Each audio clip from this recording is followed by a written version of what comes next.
पवन तनय संकट हरण मंगल मूर्ति रूप राम लखन सीता सहित हृदय बसो सुरभूप। आइए सभी भक्त आरती के लिए खड़े हो जाएं। भगवान की आरती होने के लिए जा रही है।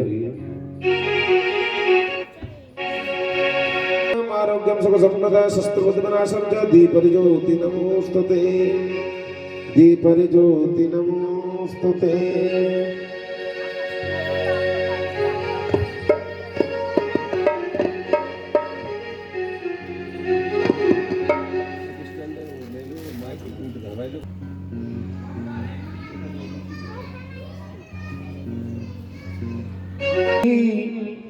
पापियों को पाप से है प्यार की, श्री भागवत भगवान की है आरती।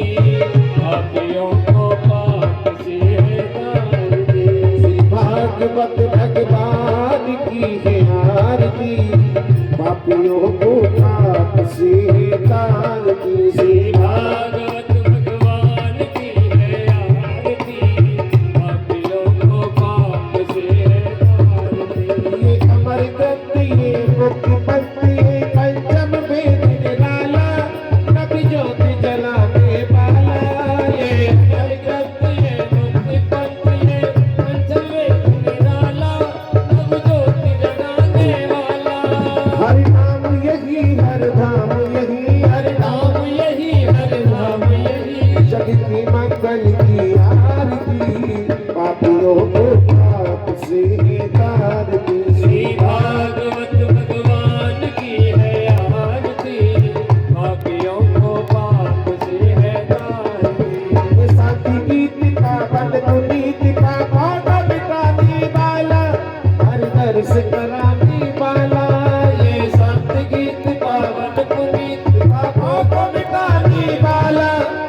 है सुख करनी है दुख हरनी। श्री मधुसूदन की आरती पापियों को पाप से तारती। श्री भागवत भगवान की है आरती पापियों को पाप से है तारती।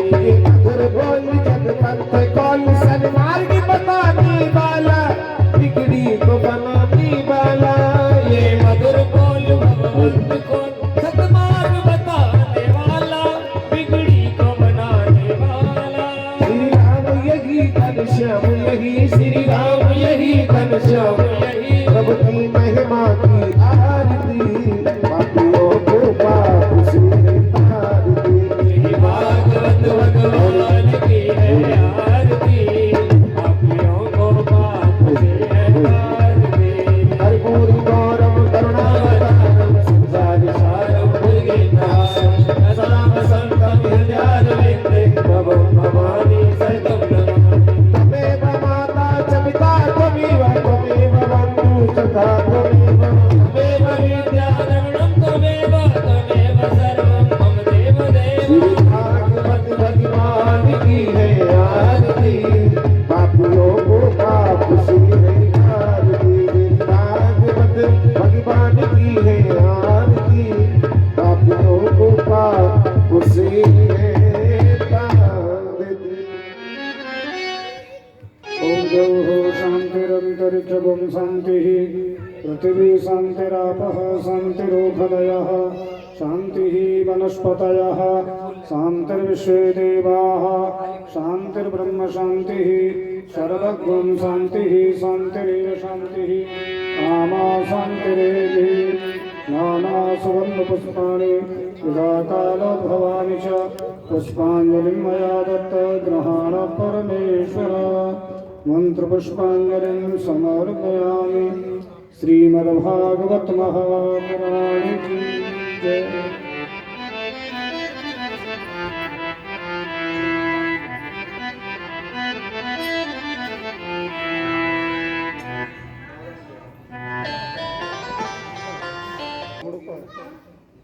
श्री सरस्वत्यै नमः।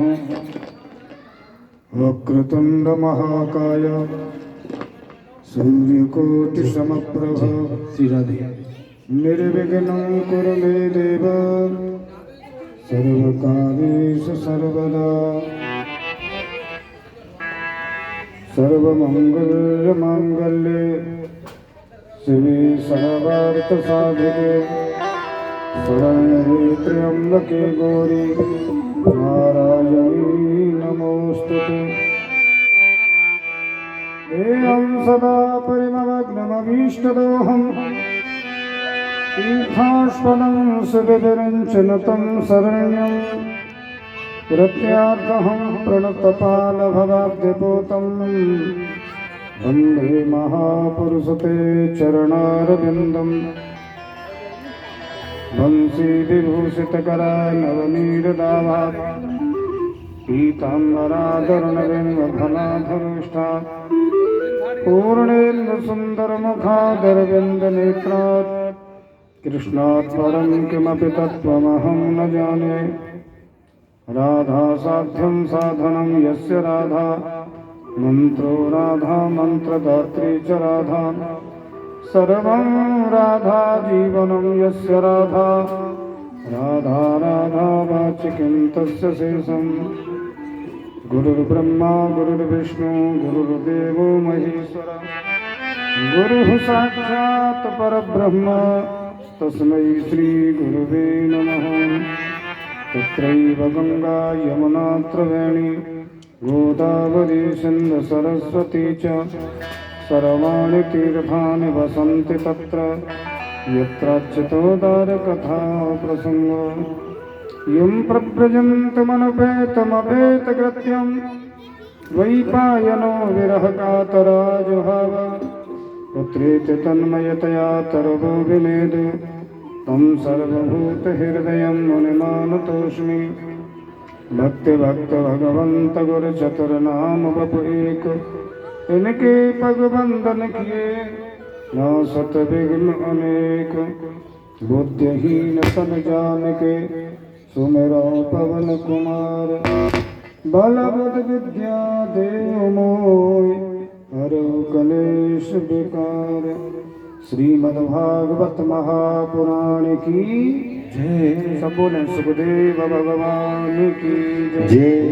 गुरुदेव भगवान की जय। श्री राधा कृष्ण भगवान की जय। श्री दाऊ जी महाराज की जय। रेवती मैया की जय। यावर रामचंद्र भगवान की जय। गौरी शंकर भगवान की जय। श्री हनुमंत लाल की जय। श्री दुर्गे मैया की जय। गंगा यमुना मैया की जय। वस्ती माता की जय। गौ गायत्री माता की जय। भारत माता की जय। सत्य सनातन धर्म की जय। परीक्षित महाराज की जय। अपने अपने माता पिता की जय। अपने अपने गुरु भगवान की जय। सत्य सनातन धर्म की जय। जय जय श्री राधे। जय जय श्री राधे। जय जय श्री राधे।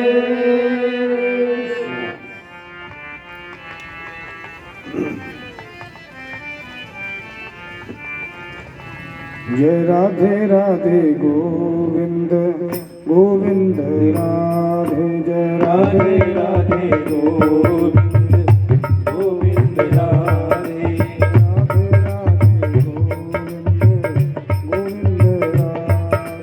राधे राधे गोविंद गोविंद राधे।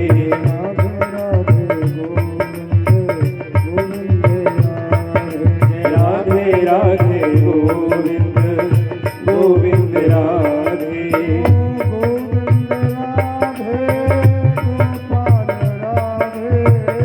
गोविंद राधे गोपाल राधे। गोविंद राधे गोपाल राधे। गोविंद राधे गोपाल राधे।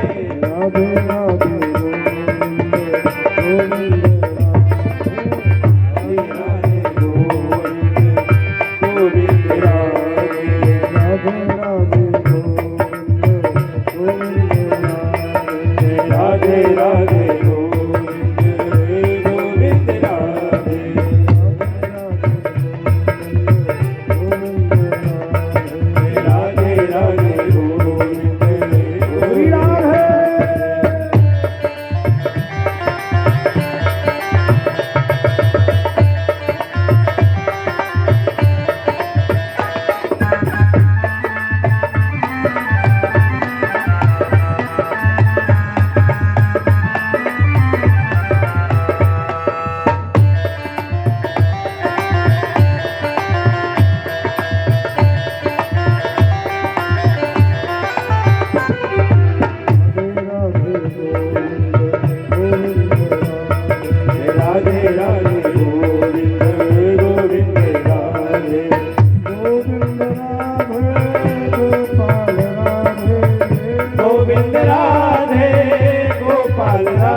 आज हम आप सबके परम सौभाग्य की ये पावन वेला है कि इस कथा का गायन किया जा रहा है और आप बड़ी श्रद्धा के साथ इस कथा को श्रवण करेंगे। देखो एक बात है, बड़े ध्यान से सुने। ये है कलयुग और कलयुग में हर वस्तु सुलभ है।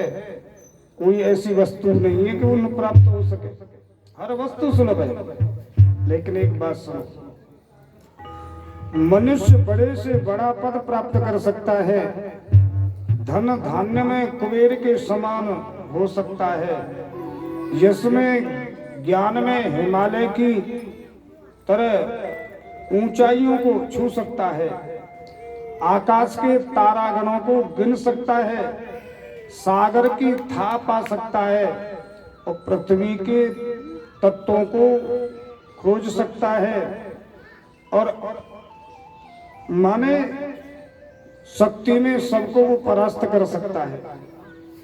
लेकिन माने ये सब प्राप्त कर सकता है, जो असंभव बात है उनको संभव कर सकता है। लेकिन ये जो भागवत की कथा है, जो कृष्ण चरित्र है, ये उन प्रभु की कृपा के बिना इस कथा को न कोई गा सकता है और ना ही कोई सुन सकता है। इस कथा को कराने के लिए देखो, कराने का भी नियम है। जब तक कथा जब हम कराने तब तक कोई वास्तव में श्रद्धा से परीक्षित पद पर नियुक्त न हो, उस कथा पंडल की व्यवस्था न हो, उसमें वेदी स्थापित न हो, बिना मुहूर्त के अपने आप हम कथा करें, उस कथा का महत्व तो नहीं है। महत्व तो उस कथा का होता है जब कोई संकल्प लिया जाता है और संकल्प के साथ विधिवत जब कार्य करते हैं तब वो फल प्राप्त होता है। ऐसी कथा इस तरीका से विधि विधान सहित जो कथा होती है, ये भगवत कृपा से ही संभव है। उनकी कृपा के बिन ये कथा न हम करा सकते हैं और न कोई सुन सकता है और न कोई कह सकता है। देखो भगवान के बारे में कहा है, कथा के बारे में कहा है कि अति हरि कृपा जाए पर होई और पाम दे यही मार्ग सोई। भाई भगवान की जिस पर अति कृपा होती है, अति कृपा। आज देखिए आपकी कॉलोनी में, सोसाइटी में ये भागवत हो रही है, शिव मंदिर पर ठाकुर जी के दरबार में परीक्षित पद पर हमारी वकील साहब विराजमान है, सपत्नी के सुप्रभात। आप सब बड़े प्रेम से कथा श्रवण करने पधार रहे। तो आज की शुरुआत कलश यात्रा से हुई, आप सब ने बड़े प्रेम से भाग लिया और खूब लंबी परिक्रमा करके आए।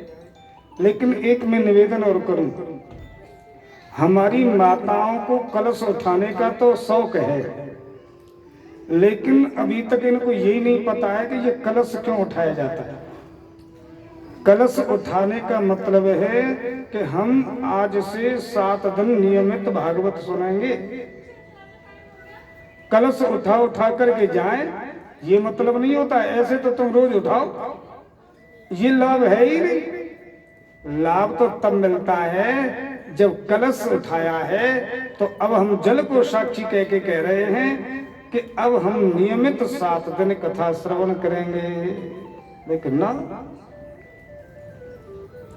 क्योंकि कृपा ही नहीं ठाकुर जी के ऊपर, या कहने वाला बताता नहीं है।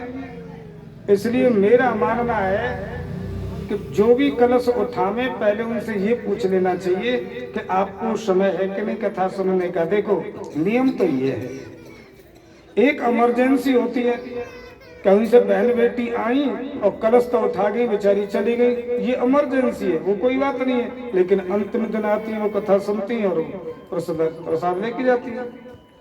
तो पहला नियम ये बनाओ कि जब भी हम भागवत सुने या कलश में शामिल हों, कलश उठावे, तो ये विचार कर लें कि हमें 7 दिन पहले कथा का निकालना है, हमें नियमित कथा सुननी है।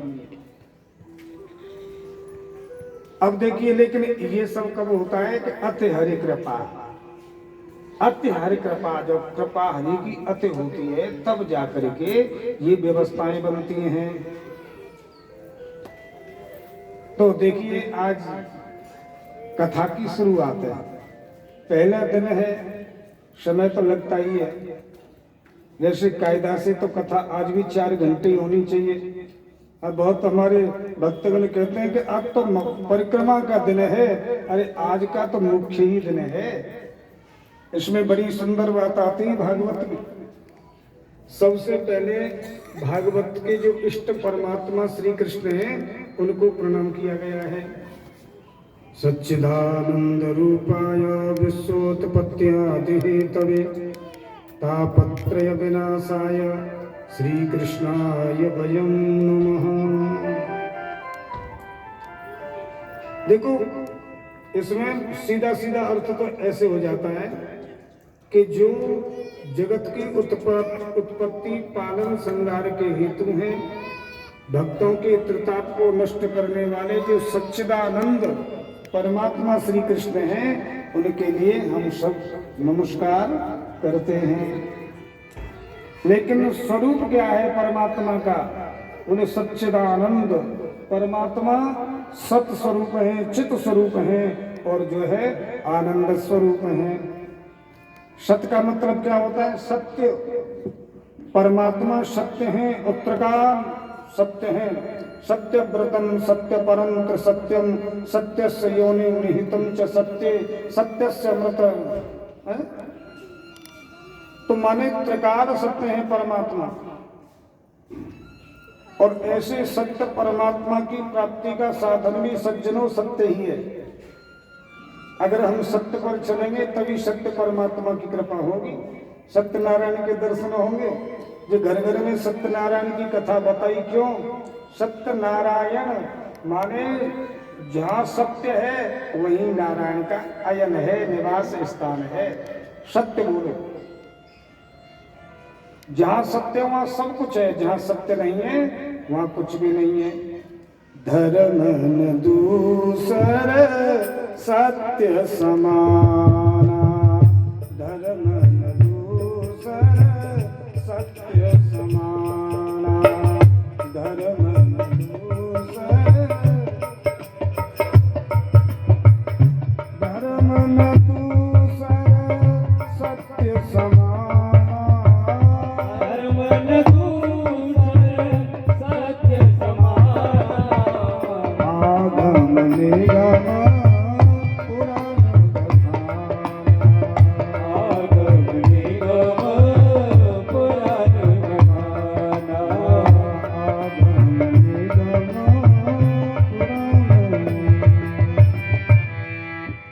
के बराबर कोई धर्म है ही नहीं। ये वेद शास्त्र पुराण कहते हैं कि सत्य के बराबर दूसरा कोई धर्म नहीं है। तो परमात्मा का स्वरूप क्या है? सत्य। साच बराबर तप नहीं, झूठ बराबर पाप। और जाके हृदय साच है, ताके हृदय छाप। जहाँ सत्य है वहीं परमात्मा है। सवेरे दिन झूठ बोले, मंदिर में पूजा करें, कथा सुनें, ये करें वो करें, कोई लाभ देने वाला नहीं है। अगर सत्य के साथ यदि आप मंदिर में भगवान की पूजा करते हैं, सत्य आपके जीवन में है, तो आप दान करते हैं, कथा सुनते हैं, तो आपका दान, आपकी कथा सुनना, आपकी पूजा करना, ये सब कल्याणकारी है। और भैया अगर सत्य नहीं है तो कुछ कल्याण करने वाला नहीं है। तो परमात्मा सत्य स्वरूप है। और देखो, स्वयं प्रकाशित है, जगत प्रकाश प्रकाशक राम। अच्छा, चित्त माने प्रकाश, परमात्मा ज्ञान स्वरूप है, प्रकाश स्वरूप है। देखो, भगवान के लिए प्रकाश के लिए किसी प्रकाश की आवश्यकता नहीं है। अरे सूर्य चंद्रमा तो जिनके प्रकाश से ही प्रकाशित हैं। भगवान श्री कृष्ण गीता जी में कहते हैं कि भाई, भगवान कहते हैं कि मेरे ही द्वारा सूर्य प्रकाश देता है, चंद्रमा शीतलता देता है, अग्नि जलती है, तो भगवान को कौन प्रकाश देगा? तो इसलिए कहा है कि जगत प्रकाश और प्रकाशक रामो, परमात्मा प्रकाश में, जगत प्रकाश है। इसके बाद में कहते हैं परमात्मा है आनंद रूप। देखो एक बात बड़े ध्यान से सुने, आनंद है ना, आनंद सुख का उल्टा दुख हो जाता है, निर्धन का धनवान, धनवान का निर्धन हो जाता है, विद्वान का मूर्ख हो जाता है, मूर्ख का उल्टा विद्वान हो जाता है। लेकिन आनंद का उल्टा कुछ भी शब्द है ही नहीं। क्यों? कि आनंद तो आनंद ही है, और आनंद बाहर की वस्तु नहीं है, ये भी ध्यान रखना। ये समझो कि आनंद बाहर है ना, बोले पत्नी में आनंद है, परिवार में आनंद है, शिष्य बनाने में आनंद है, गाड़ी घोड़ा में चलना आनंद है ना, ये तो क्षणिक आनंद है। आनंद तो अपने अंदर है, जो कि आनंदो ब्रह्मेति, जो ब्रह्म है, और भैया उसका अनुभव तो अंदर ही किया जाता है। आप जब कथा सुनोगे आगे जाके कृष्ण जन्म की, तो वहां जब नंदोत्सव करते हैं तब क्या बोलते हैं कि नंद के आनंद भयो जय कन्हैया। अच्छा एक बात बताओ, आपको आज तक किसी के द्वारा ये सुना है कि नंद घर आनंद भयो? कोई बोलता है? नंद के ही आनंद हुआ था, वहां तो पूरे ब्रजमंडल में कह रहे हैं कि नंद के आनंद, तो नंद घर आनंद भयो ये बोलते ना, नंद के आनंद भयो, क्योंकि आनंद बाहर की वस्तु है ही नहीं, वो तो अंदर की वस्तु है। तो नंद के आनंद कहाँ हुआ? नंद किसे कहते हैं? बोले नंदयति सर्वजनान सह, जो सभी जीवों को आनंद प्रदान करता है, प्रेम प्रदान करता है, किसी से द्वेष नहीं करता है, सबको समभाव से देखता है, निंदा स्तुति में बिल्कुल सम रहता है, मान अपमान में उसे कोई न अपमान में गिलानी और न सम्मान में प्रसन्नता, माने प्रसन्नता हर समय प्रसन्न रहता है। जब ऐसा जीव बनता है उसको कहते हैं नंद। तो फिर कहाँ आनंद होता है? कि गोकुल में। भाई कृष्ण का अवतार कहाँ हुआ? गोकुल में। और गोकुल क्या है? कि माने जो हृदय है ना, हृदय को कहते हैं गोकुल। जब हम सबके प्रति प्रेम भाव रखेंगे तब हमारा हृदय ही गोकुल बनेगा, तब हृदय रूपी गोकुल में और नंद के आनंद होगा, जीवात्मा को आनंद की अनुभूति होगी। तो ये है आनंद है। तो आनंद बाहर की वस्तु है ही नहीं, इसलिए तो कहते हैं ना, आनंद लुट रहा है मोहन तेरी गली में, आनंद लुट रहा है मोहन तेरी गली में, आनंद लुट रहा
अंदर की वस्तु है। आनंदो ब्रह्मेति व्यजानात्। उपनिषदों में क्या कहा है कि आनंद ब्रह्म है। आनंदा देव खलविमान भूतान जायन्ते, और आनंद से ही जीव उत्पन्न होते हैं। और आनंदेन जातान जीवंती, और आनंद में ही जीव जीवित रहते हैं, अंत में आनंद में ही प्रविलीन हो जाते हैं। तो परमात्मा का स्वरूप कैसा है? माने सत्य स्वरूप परमात्मा है, अविनाशी परमात्मा है, जो सत्य स्वरूप, ज्ञान स्वरूप और आनंद स्वरूप हैं। ऐसे हैं भगवान सच्चिदानंद। अब बोले जी करते क्या है, इनका काम क्या है? भगवान का काम क्या है?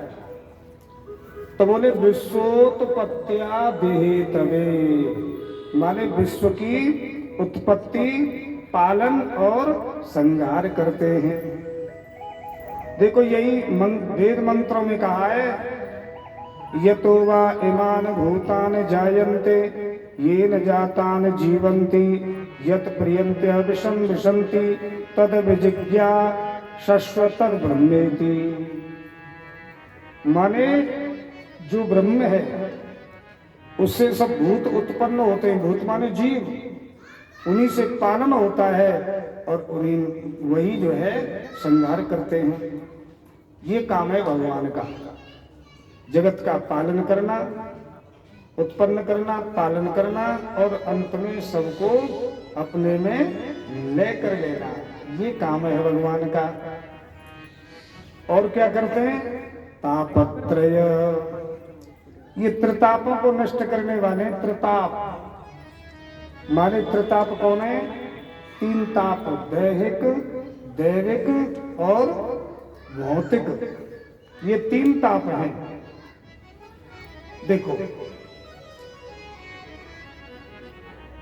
आद दैविक, आद भौतिक और आध्यात्मिक, ये 3 ताप हैं।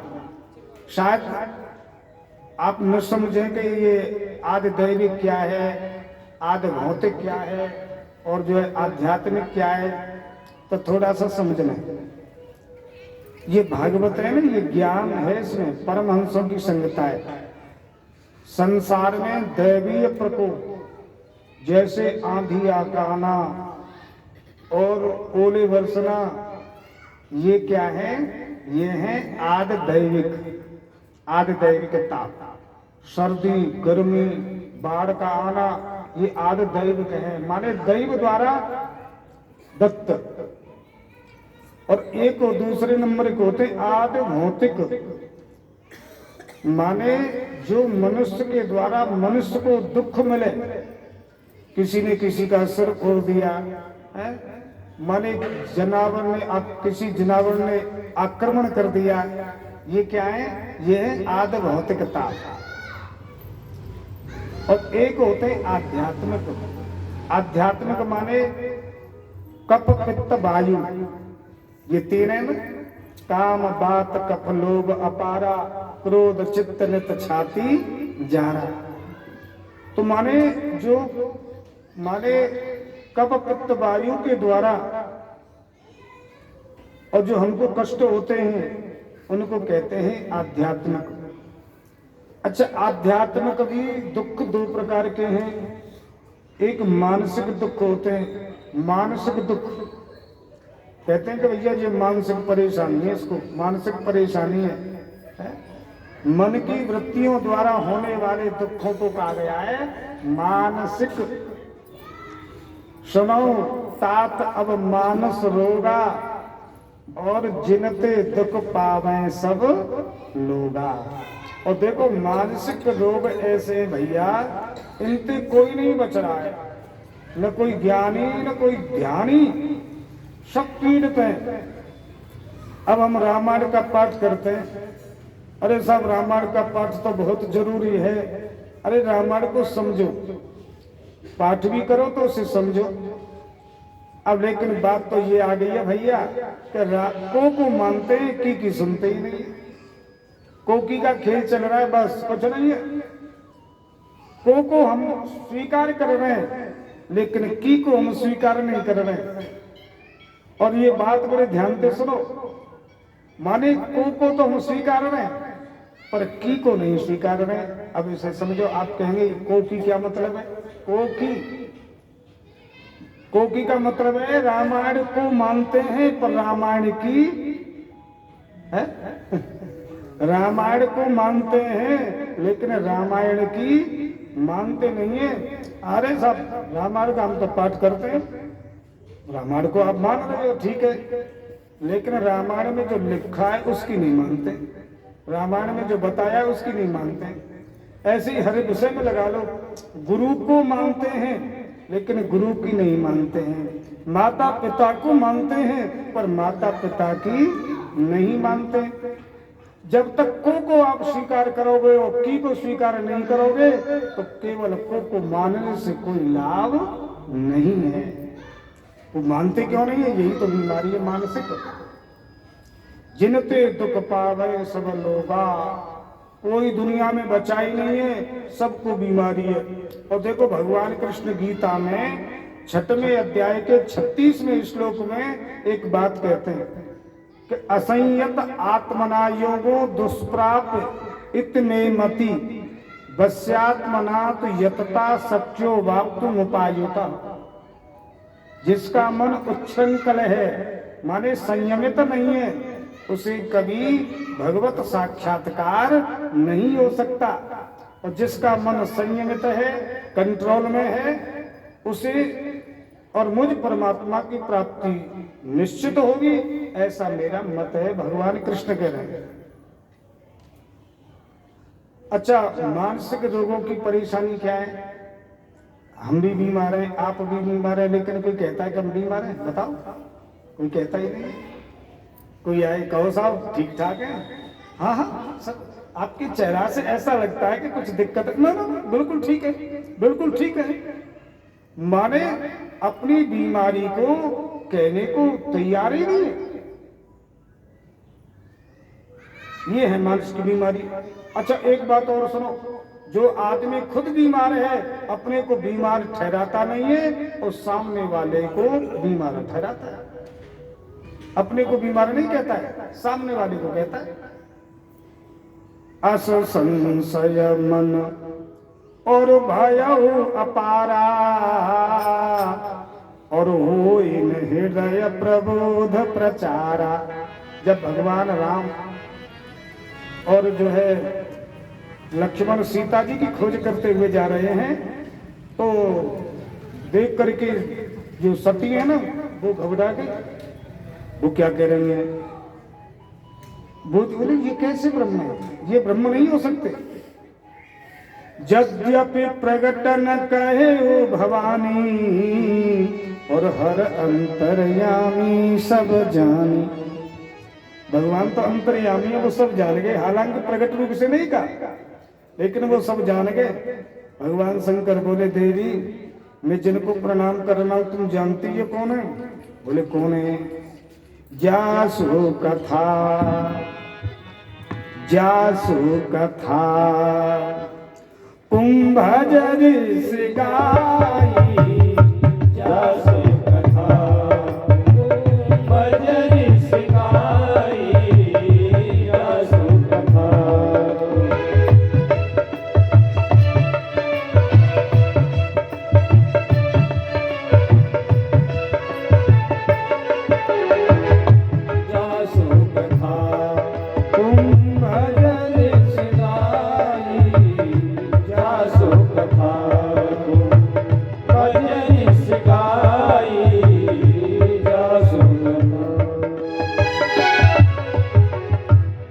जिसकी कथा भगवान अगस्त ने गाई है वही इष्ट देव श्री रघुमय हैं, जो बड़े बड़े देवता इनका ध्यान करते हैं।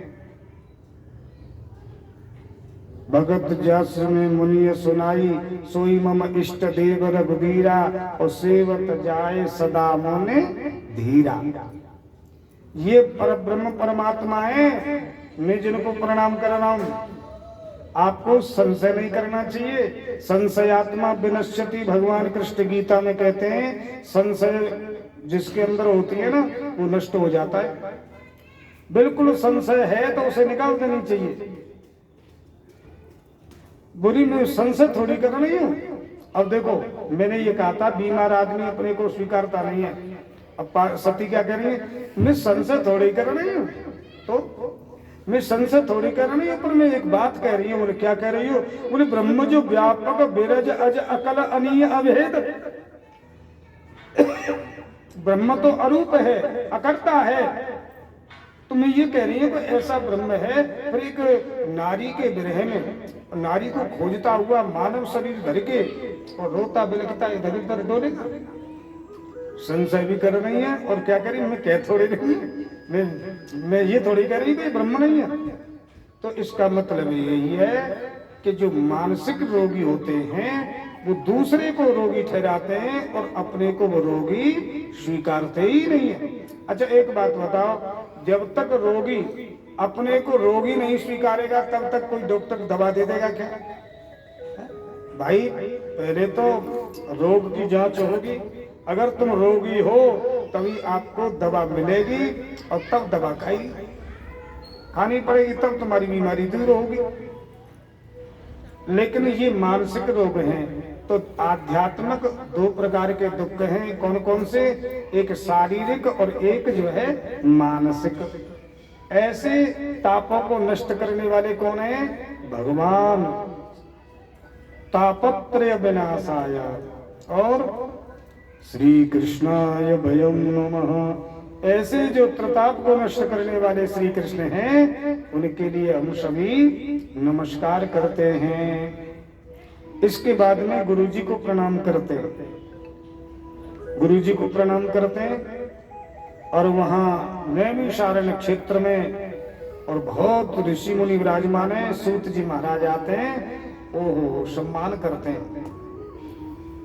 इनको प्रणाम करके कहते हैं प्रभु कथा तो बहुत सुनी, हम सार सुनना चाहते हैं, क्योंकि ये कलयुग है, इसमें लोग अपने अपने धर्म को छोड़ रहे हैं।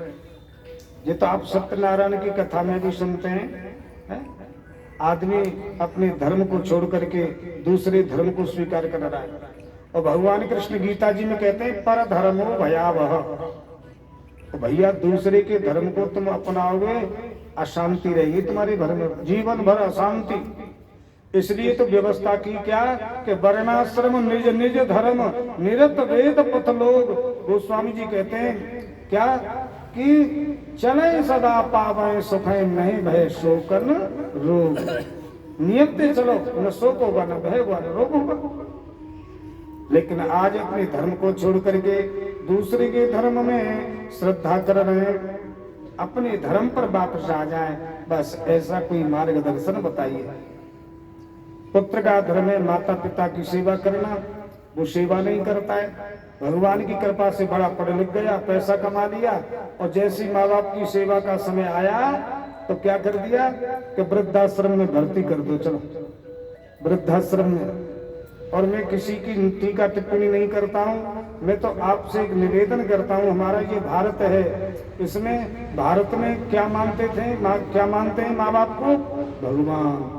मातृ देवो भव पितृ देवो भव। वेदों में माता पिता को परमात्मा का है।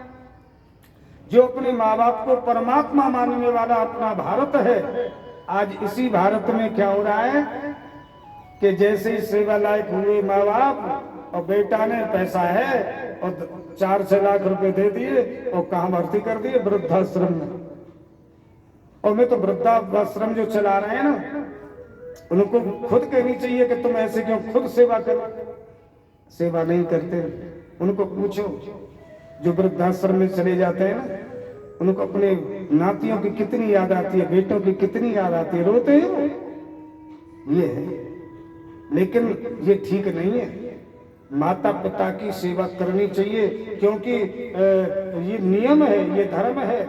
बच्चे को लाड़ करता है, प्यार करता है, बड़े कष्टों के द्वारा पुत्र को जवान बनाते हैं माँ बाप। और क्यों बनाते हैं? वो इसीलिए कि वृद्धावस्था में और मेरा ये सहारा बनेगा। आज जब सहारे का समय आया तो माँ बाप को कहां कर दिए? वृद्धाश्रम में। तो ऐसे लोग अपने धर्म को छोड़ रहे हैं।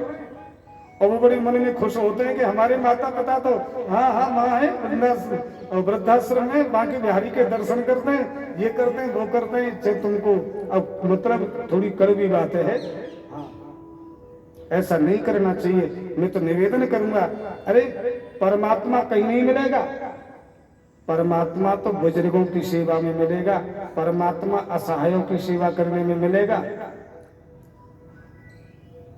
तो अपने धर्म पर लौटे हमें ऐसा कोई मार्गदर्शन बताइए प्रभु। आज दुनिया भटक रही है, जो करने के काम हैं उनको नहीं करना है और खाम खा समय को बर्बाद करने में लगे हुए हैं। एक निवेदन करूं, कर्म से भाग्य बनता है, ठीक है, कर्म से भाग्य बनता है। आपको कर्म करना चाहिए, कर्म करोगे तो फल की आशा करो मत, लेकिन फल मिलेगा, अच्छा ही मिलेगा। आज हम कर्म करते ही नहीं है। कभी तो कहा जा रहे हैं कि खाटू श्याम, कहा जा रहे हैं कि बागेश्वर धाम, कहा जा रहे हैं कि वैष्णव धाम, कहा जा रहे हैं कि फलाने धाम। धामों में डोलो, मैं मने नहीं कर रहा हूं, धामों में मत जाओ, लेकिन जब कामना पूरी करने के लिए मत जाओ। आपकी कामना पूरी होने वाली नहीं है। एक बात बताओ, 100 आदमी गए कहीं भी किसी धाम में, चलो इच्छा पूरी होती है वहां। अब 10 लोगों की इच्छा पूरी हुई और 90 लोगों की इच्छा पूरी नहीं हुई। अब बोले कि भैया माँ इच्छा पूरी होती है, वो वहां पहुंच गए, फिर भी इच्छा पूरी नहीं हुई। और अंत में वो क्या कहते हैं आप बताओ?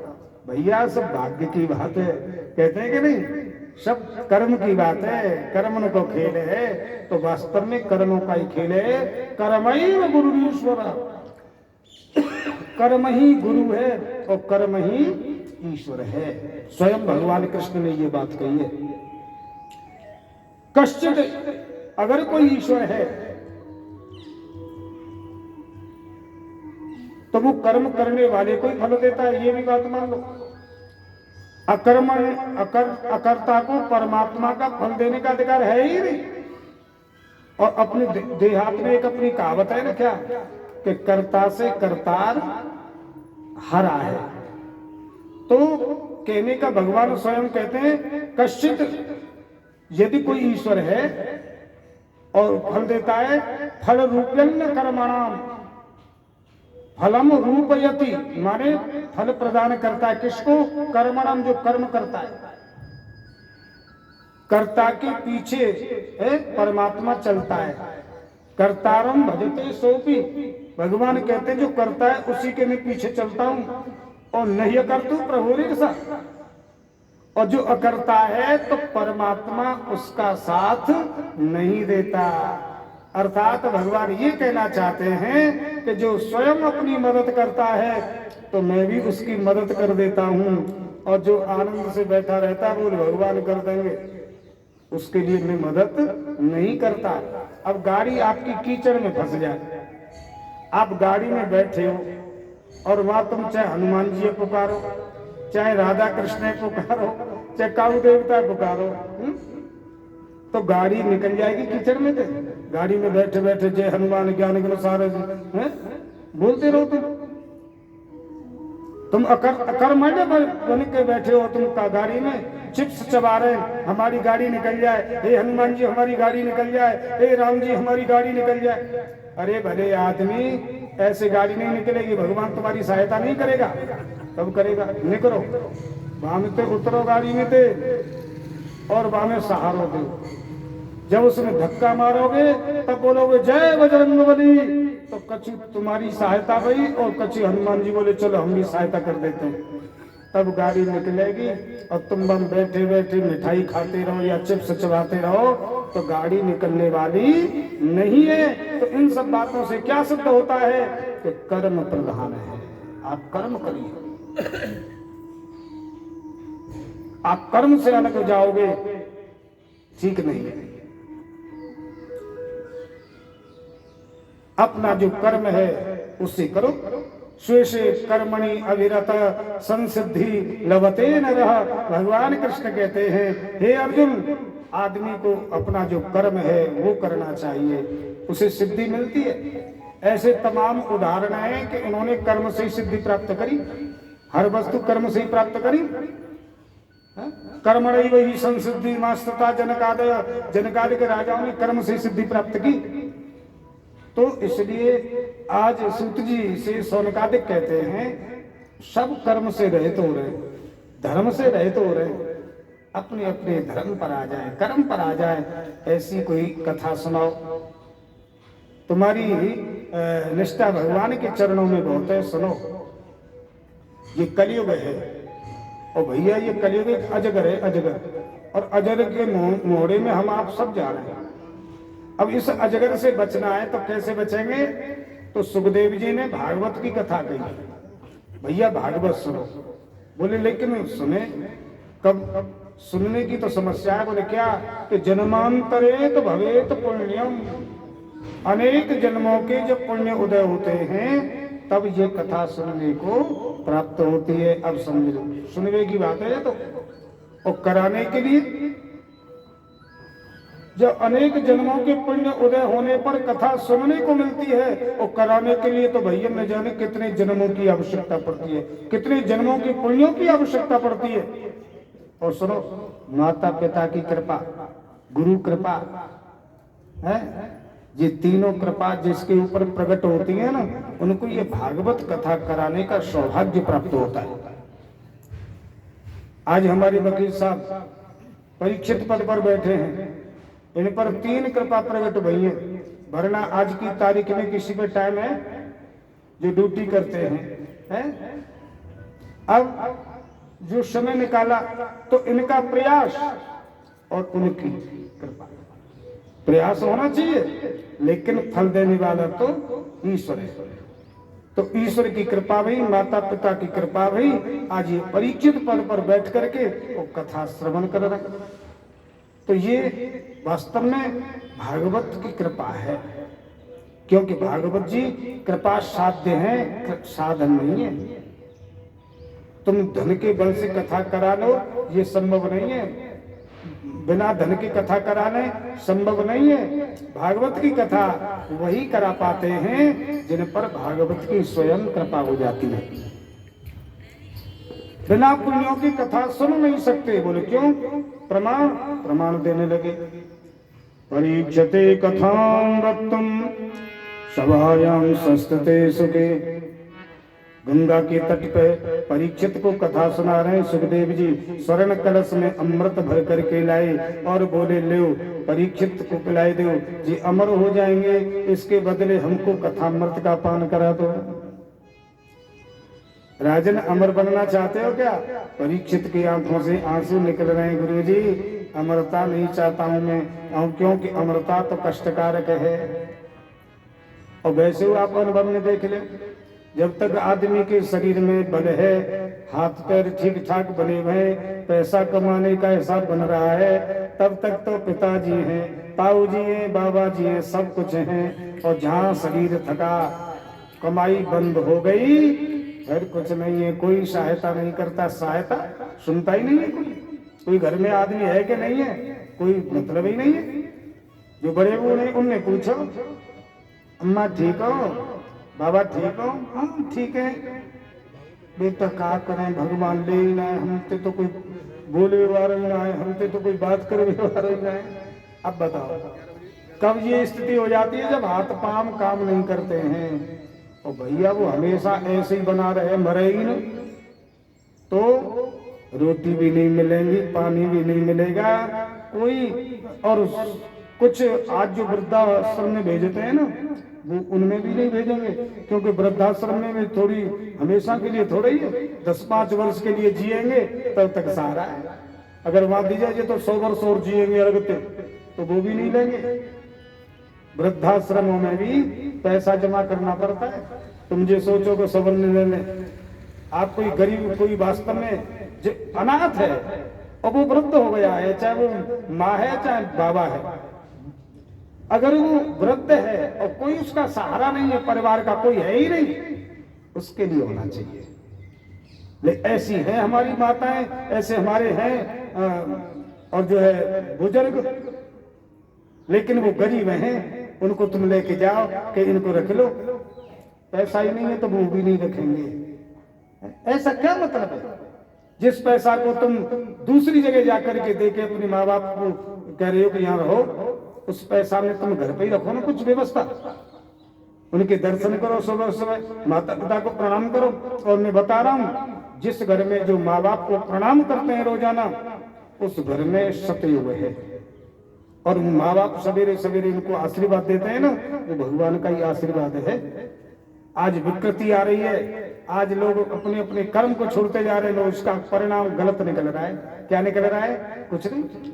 आज पढ़ाई पर इतना ध्यान दे रहे हैं, अरे पूछो ही मत। शिक्षा, बहुत शिक्षा पे जोर है। मैं ये कह रहा हूँ शिक्षित होना चाहिए बच्चा, मैं भी कह रहा हूँ, लेकिन शिक्षा किसके साथ होनी चाहिए? दीक्षा के साथ। आज संस्कार के साथ शिक्षा होनी चाहिए। आज संस्कार खत्म और केवल शिक्षा चल रही है, शिक्षा चल रही है।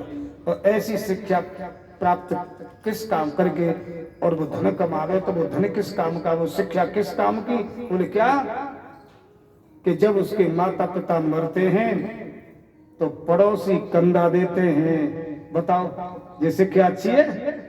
ऐसे तमाम उदाहरण है। क्योंकि बालक तो पढ़ के विदेश चला गया और यहाँ माता पिता मर गए, पड़ोसी बेचारे फूके आए, शमशान में ले गए। बताइए, ऐसी भी शिक्षा नहीं होनी चाहिए जो माँ बाप से अलग हो जाए, माँ बाप को माँ बाप न समझे, बिल्कुल उनसे दूर हो जाए। ये भी शिक्षा ठीक नहीं है। शिक्षा हो लेकिन संस्कार के साथ। आज तो वही चल रही है जो गोस्वामी जी ने पहले ही लिख दिया रामायण में। मात पिता बालक बुलावे, उदर भरे से सीख सिखावे। केवल पेट भरा जाए बढ़िया तरह से, वो सीख दे रहे हैं, ये शिक्षा दे रहे हैं बस माता पिता। और पहले माता पिता क्या कहते थे? बेटा, सबकी सहायता करना, अगर कोई कष्ट पा रहा है उसका सहयोग करना। लेकिन ये सब बातें खत्म। अब तो अपनी शिक्षा रह गई है, बस बेटा काउते मतलब मत रखो, अपना काम करो। और वही हो रहा है आज, बहुत स्थिति खराब है। तो इन्हीं सब बातों को अपने जो शास्त्रों में जो वर्णित बातें हैं उनको जानने के लिए तो ये कथा भागवत होती है। लेकिन आज हम कथावाचकों ने वास्तव में जो परमहंस संहिता है जिसमें सीख लेनी चाहिए, आज वो सीख की जगह पे तो बोले अच्छी नहीं लगेंगी जी बात, आनंद नहीं आएगा। बोले आनंद कैसे आएगा? बस नेक नाच दो जोरदारी थी, हाँ नाचो, में आनंद जानता है। अब ये कथा, ज्ञान की जो कथा है, आज वो नाच में परिवर्तित हो गई है, तमाशे में परिवर्तित हो गई है। मैं खुद बजता है कि नहीं बजता है? इसीलिए कि थोड़ा बजना भी चाहिए, मानता हूं मैं, लेकिन हिसाब का। हर समय नाच, हर समय नाच, और नाच रहे हैं, पैसा जो है रहे, जो हो रहा है, तो ये क्या है? ये सब ज्ञान थोड़ी है। इसलिए भागवत का अपमान भी कहा गया है। जो बड़े बड़े जो वास्तव में ज्ञानी संत हैं वो ऐसी कथाओं में आते नहीं है। वो क्यों नहीं आते हैं? कि जो ज्ञान चर्चा है वहां रास चर्चा कर दी जाती है। आचार्य यहाँ वर्णन कर रहे हैं कि भागवत प्राणी को राग द्वेष से रहित करती है, लेकिन जब इनकी कृपा होता है तब यह भागवत सुनने को प्राप्त होती है। परीक्षित ने दो चूक मने कर दी, महाराज मुझे नहीं चाहिए अमृत, मुझे तो कल्याण चाहिए, कल्याण। सुत दारा और लक्ष्मी पापी के घर होए, और संत समागम हरि कथा तुलसी दुर्लभ। ये दो कथन है, सुत दारा लक्ष्मी, जो तो सबके जाने गए, लेकिन सत्संग और संत ये कठिन है। अन्नदंश कथामृतम, सुखदेव जी ने और देवताओं को कथामृत का पान नहीं कराया। श्रीमद् भागवती वार्ता सुराणामपि दुर्लभा। जो भागवत की कथा है ये देवताओं के लिए दुर्लभ है। और आज जो जिसको कौन सी दुर्लभ है कथा? जो आज हम आपको सुनने को मिल रही है। हाँ, जो नियमित 7 दिन कथा सुनते हैं, 4 पुरुषार्थ हैं, जो चाहे वही प्राप्त कर लेता है।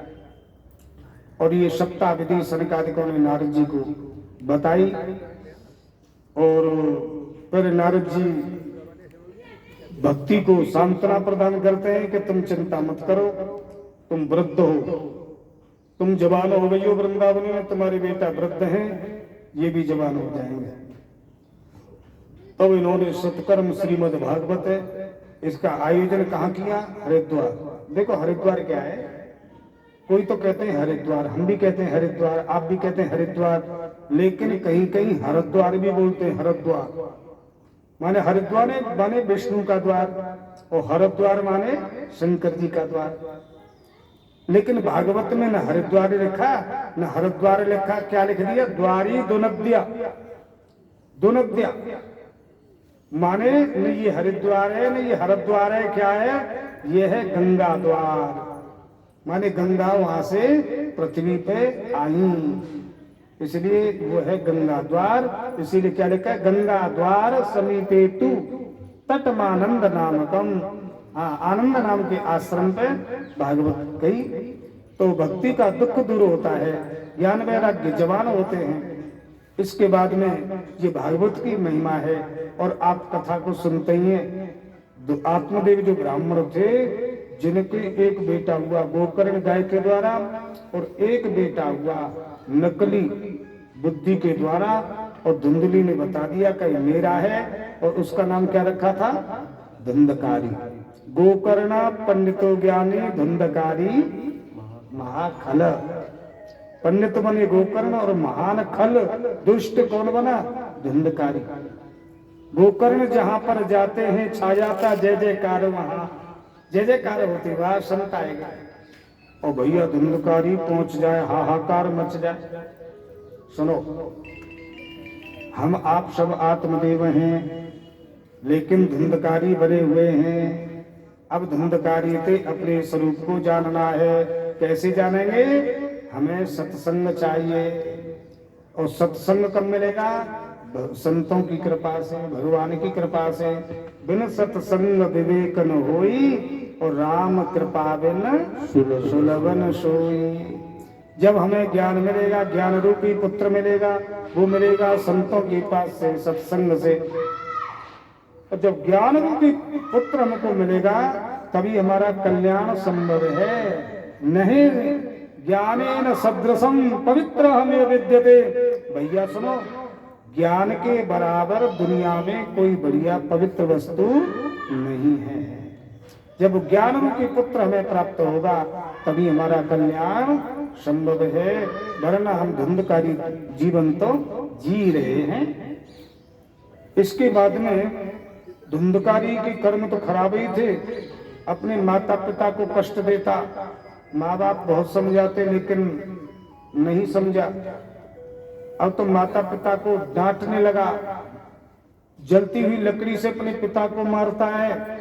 अब तो आत्मदेव को बड़ा कष्ट होता है, रोते हैं बेचारे। गोकर्ण जी आते हैं, पिताजी प्रणाम, आप रो रहे हैं? बेटा क्व तिष्ठामि क्व गच्छामि को में दुखम व्यपोहयेत्। कहाँ जाऊं, कहाँ बैठे, कौन मेरे दुख को दूर करे? मैं तो समझता था कि कि पुत्र सुख देता है, लेकिन मैं भगवान से निवेदन करता हूँ, परमात्मा देना तो सुपात्र देना, लेकिन कुपात्र बेटा किसी को मत देना। देखो बेटा न हो इतना दुख नहीं है, बेटा होकर के मर जाए ये दुख नहीं है। और भैया कुपुत्रो दुखदायक, लेकिन मूर्ख जो पुत्र होता है वो तो जीवन भर माता पिता को कष्ट देता है। तो मेरा तो ये शत्रु है, कष्ट देने के लिए आया बेटा। अब मैं सुख चाहता हूँ, शांति चाहता हूँ, ऐसी कोई व्यवस्था कर, ऐसा कोई मार्गदर्शन करा जिससे मुझे सुख मिले। बोले पिताजी संसार में आप सुख देख रहे हैं? संसार में आप सुख देख रहे हैं? संसार में सुख का है? दुखालयम शाश्वतम। भगवान कृष्ण गीता में कहते हैं कि जिस संसार तो दुख का आलय है, घर है, दुखालय है, दुखालय। अब पूरा संसार दुखालय। अब जब हम मतलब सुख चाहे खरीदें तो बताओ मिलेगा? नहीं मिलेगा। भोजनालय पे जाओगे तो वहां भोजन ही मिलेगा, पुस्तकालय पे पुस्तक मिलेगी, औषधालय पे दवा मिलेगी। अब तुम वहाँ भोजनालय पे जाओ और उससे कहो कि मैं 2 गोली देना दर्द की, तो वहां दर्द की दवाई मिल जाएगी। अरे भैया, भोजनालय पे तो भोजन मिलेगा, दवा तो औषधालय पे ही मिलेगी। ऐसे ही जो जिसकी दुकान होती है वस्तु वही मिलती है। तो ये दुखालय है दुनिया, ये घर है, ये दुख का घर है। अब जब दुख के घर में हम सुख चाहते हैं, सुख की खोज में लगे हैं, और सुख मिलेगा ही नहीं। जब क्यों कि दुख की दुकान है तो वहां सुख है ही नहीं, तो मिलेगा कहां से। लेकिन मन मान बैठा है कि ये सुख है और ये दुख है। सुख और दुख का कारण मन है। मन मान बैठता है कि ये सुख है और ये दुख है। पिताजी, आपको सुख चाहिए, आपको सुख चाहिए ना, तो सुख के लिए एक काम करो। बोले क्या करें? कि आप जो है सबका ममता का त्याग करो, अहंकार का त्याग करो और वन में चले जाओ और परमात्मा का चिंतन करो। बस वही सुख है। श्रुत पुराण सब ग्रंथ कहाई और रघुपति भगत बिना सुख नहीं। वेद पुराण शास्त्र क्या कहते हैं? सुख तो भैया भगवान की भक्ति में है, भगवान के नाम जप में सुख है। और मैं ऐसी बहुत माताएं बता रहा हूं कि उनने राम मंत्र की दीक्षा ले ली है। दीक्षा राम मंत्र की किन से लेनी चाहिए? जो वास्तव में भजन करते हैं, भजन करते हैं, उन पे तो दीक्षा लो। देखो, मंदिर नवाओ अच्छी बात है, पीपरे नवाओ अच्छी बात है, तुलसी नवाओ अच्छी बात है, और तमाम जगह दीपक जलाओ अच्छी बात है, शंकर जी पे बेल पत्ता जैसे लोग कहते हैं वैसे चढ़ाओ अच्छी बात है, ठीक है। लेकिन एक बात ध्यान से सुन लो, जब तक तुम भजन न करोगे, राम राम नहीं कहोगे, कृष्ण कृष्ण नहीं कहोगे, तब तक कल्याण होने वाला नहीं है। मैं नहीं कह रहा, खूब करो जी, तो व्यवस्था है आपकी। आप केवल पीपल को नवाना ही भजन मत समझ लेना, आप शंकर जी पे बेल पत्ता चढ़ाना भजन मत समझ लेना, आप तीर्थों में जाएं तो आप इसे भजन मत समझ लेना, कथा में नए के दिन नाचना ये भजन नहीं है। भजन तो भगवान का नाम है। जब नाम जपोगे तो मैंने ऐसी बहुत माताएं देखी हैं कि बस राम राम राम जपती रहती हैं, कोई बात करा तो नहीं बोल जाएंगे और नहीं बात करा तो कोई मतलब ना, अपने भजन से मतलब है। और मैं तो एक निवेदन करूं, ऐसी हमारी हर माताएं बड़ी बूढ़ी अगर अपना कल्याण चाहती हैं, सुनो, भजन में बड़ी शक्ति है। तुम हर समय माला लेके जीतते केवल राम नाम लोगे ना, तो तुम्हारी खातरी खूब बढ़िया होगी। अगर तुम बैठी रहोगी, अगर व्यवस्था में गड़बड़ी दिखेगी तो हमारी बड़ी बूढ़ी की आदत है कि वो बोले बिना माने ना, अगर बोलोगे तो ठीक ना है। इसलिए राम नाम जपो, इसी में कल्याण है, राम नाम से ही कल्याण होगा। इस बात को मैं नहीं कह रहा हूं, संत गोस्वामी जी ने क्या कहा कि बार मथे कृत होए बरु सिकताते बरु तेल, और बिनु हरे भजन न भवतरिय यह सिद्धांत अपेल। पानी मथो तो घी निकल सकता है, बेशक घी निकले आवे, पानी मथवे तो कौन घी निकले, लेकिन असंभव बात है, संभव हो जाए बेशक पानी से बेशक घी निकले आवे, और बालू है पेल तो बातें बेशक तेल निकले आवे, तेल निकलता नहीं है पर बेशक तेल निकले आवे, लेकिन बिनु हरे भजन न भवतरिय। जब तक राम नाम नहीं लोगे तब तक कोई भी सागर को पार नहीं कर सकता। यह सिद्धांत अकेले, ये अकाट्य सिद्धांत है। कछुआ कमट पीठ जामे बर बारा, रामायण में जी बात। और मैं रामायण का ज्यादा सारा इसलिए ले रहा हूं कि आप रामायण के भी प्रेमी हैं।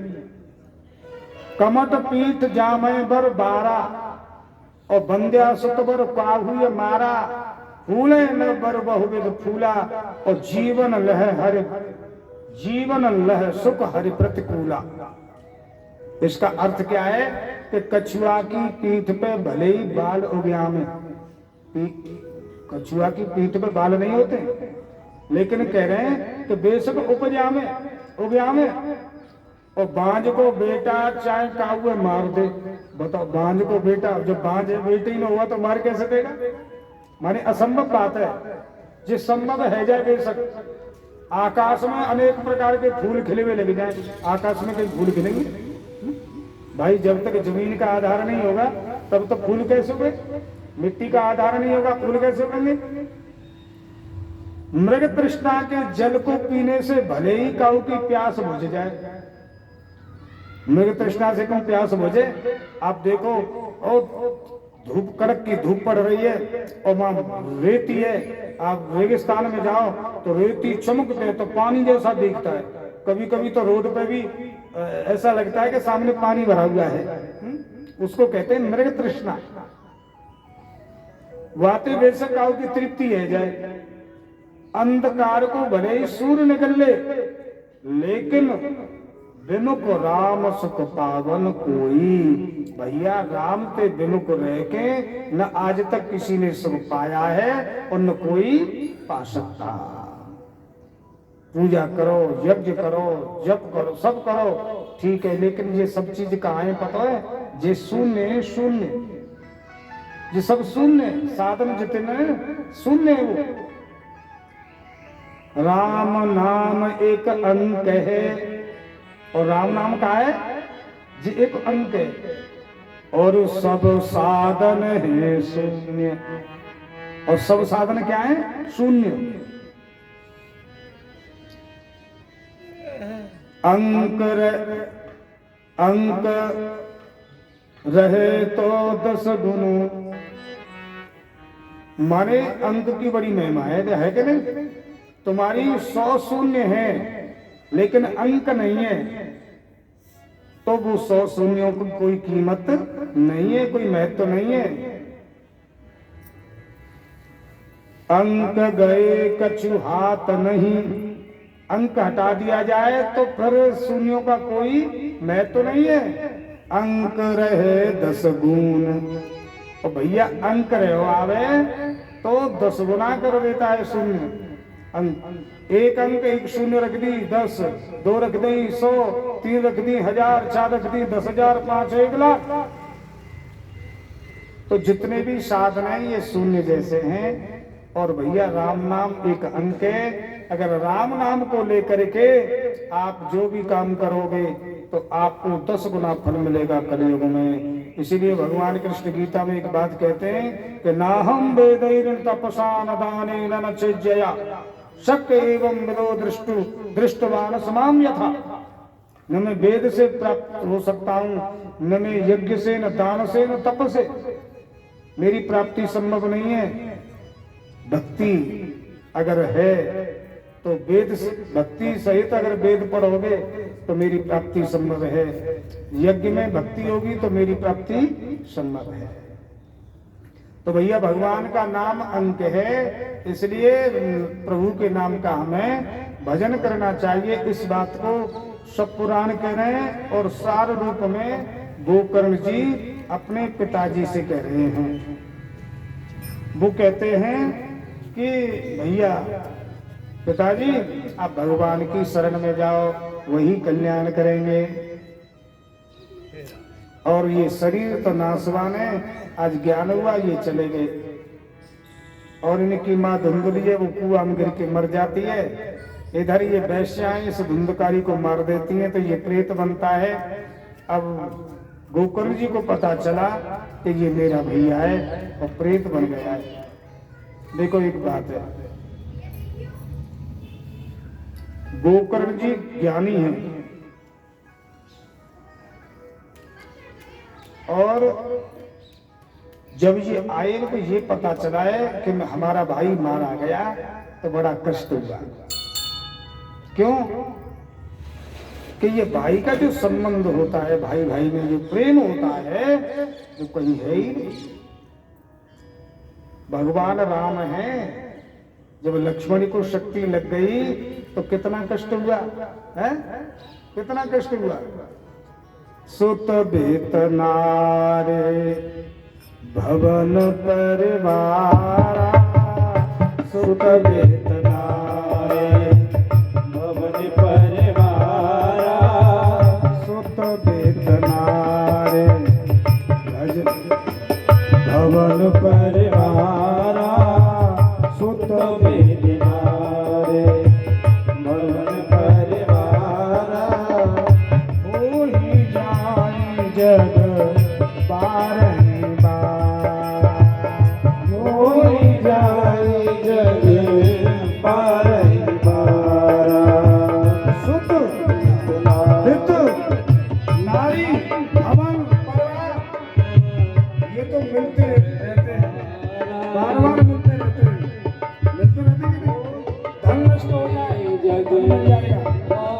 पत्नी मर गई, दूसरी शादी कर लो, पत्नी मिल जाएगी, बेटा मिल जाएगा, बेटी मिल जाएगी।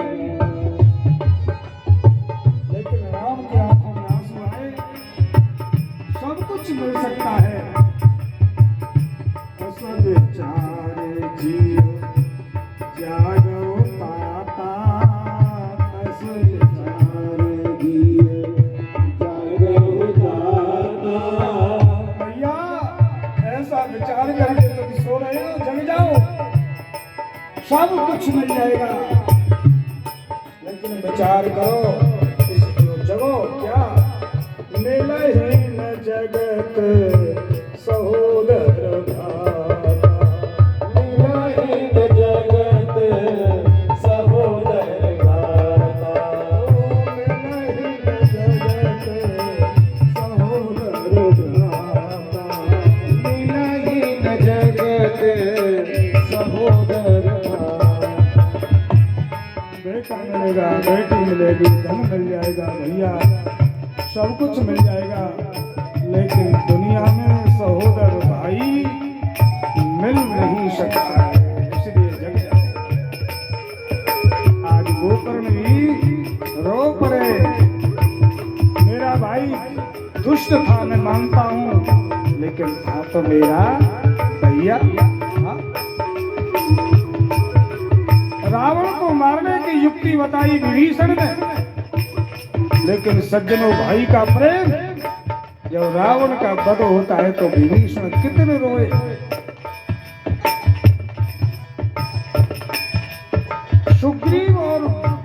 सुग्रीव और बाली की मित्रता नहीं थी, दुश्मनाई थी।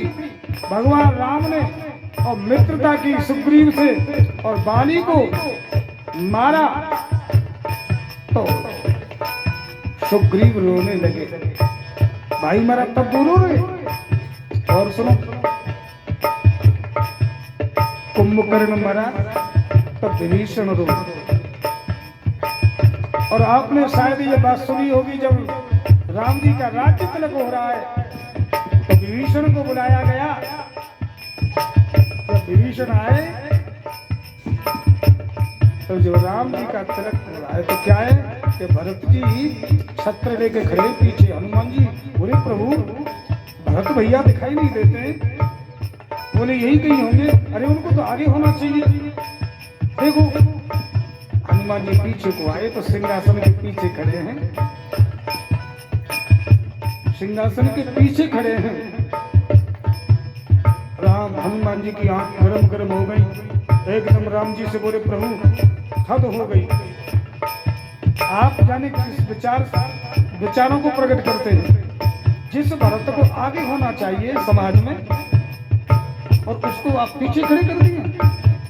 राम जी कहने लगे ठीक कह रहे हो तुम, मैंने कहा था उसको लेकिन वो आया नहीं सामने। अरे आप जबरन से बिठाते। राम जी बोले हनुमान वो सब बात तो हो गई, पर मुझे एक बात बता। बोले क्या? कि भरत कर क्या रहा है पीछे? हनुमान जी सजल नेत्रों से बोले वो प्रभु हाथ में छत्र लेकर के आपके सर पर ताने खड़े हैं पीछे। राम के टप टप आंसू गिरने लगे। भैया हनुमान अगर भरत नहीं होता आज ये छत्र मेरे सिर पर नहीं होता। ये दृश्य भाई के प्रति इतना प्रेम। अब विभीषण ने क्या सोचा कि देखो इन भाइयों का कितना प्रेम है। राम भी रोते हैं भरत के लिए और मैं भी और जो है भरत रोते हैं राम के लिए। ठीक है हाँ। और ये कह रहे हैं कि ये भरत भाई की देन है कि आज 14 साल के बाद मुझे ये गद्दी मिल गई। और एक मैं भी भाई, मैंने अपने भाई को मरवा दिया तो उस समय वहां रोए, विभीषण रोए वहां। सुत बेतनारे भवन परिवारा, सुत बेतनारे भवन परिवारा, सुत बेतनारे भवन परिवारा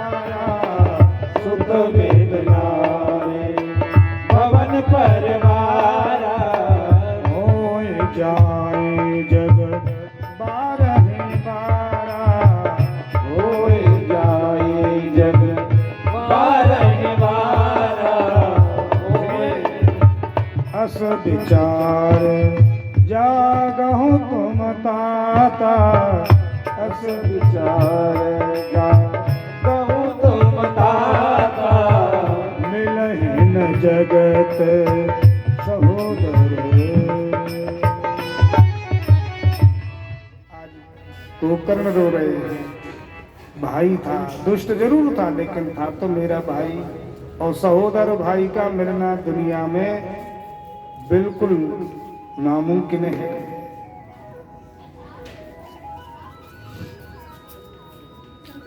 अब तो ये बेचारे आगे पता चला वैश्यों के द्वारा मराए, तो मेरा भाई ठीक योनि को प्राप्त नहीं हुआ होगा। रात्रि को अपने घर में रहे। देखो सीख तो बहुत मिलती है इस बातों से। गोकर्ण जी अपने घर में ही सोए। क्यों? ये नहीं देखा कि घर में कोई है नहीं, बहुत दिन से बंद पड़ा है, इसमें भाई की हत्या हो गई है ना। उसको झाड़ पहुंच करके अपने घर में ही रोटी बना के खाए और अपने घर में ही सोए। इसका मतलब समझ रहे हैं कि आप कभी कभी तुम्हारे माता पिता नहीं है और आप घर आए 6 महीना में, साल में, तो आपको अपने घर की सफाई करके और घर में ही भोजन पाना चाहिए और घर में ही सोना चाहिए।